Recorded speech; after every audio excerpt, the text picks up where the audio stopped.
शख्स की शनाख्त 29 साल के अफगान शहरी रहमानुल्लाह से कर ली गई। रहमानुल्लाह 2021 में अमेरिका आया था। फायरिंग के वाक़े के बाद व्हाइट हाउस को आर्जी तौर पर बंद कर दिया गया। पेशावर मतनी के करीब 24 इंच की मरकजी गैस ट्रांसमिशन लाइन फट गई। धमाके की वजह से पेशावर, चारसद्दा, नौशहरा, मर्दान, स्वात के सार्फिन को गैस की सप्लाई मुतासर होगी। गैस की सप्लाई बंद करने के लिए टीमें इलाके में भेज दी गई हैं। पेशावर, मर्दान और स्वात में गैस सार्फिन के लिए दरिया सिंध की 16 इंच लाइन से फराहमी जारी। सार्फिन को दिन में 3 वक्त गैस फराहमी की जाएगी। पंजाब के मुख्तलिफ शहरों की फ़िज़ा आज भी आलूदा। स्मोक के बाइस motorway M1 Peshawar toll plaza से सवाबी तक बंद कर दी गई।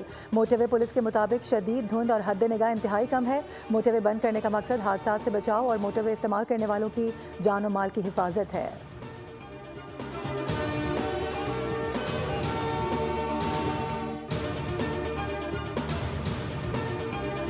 और पाकिस्तान स्टॉक मार्केट में ज़बरदस्त तेज़ी। 100 इंडेक्स में 800 से ज़ायद पॉइंट्स का इजाफा रिकॉर्ड किया गया। इंडेक्स 1,64,000 की सतह अबूर कर गया।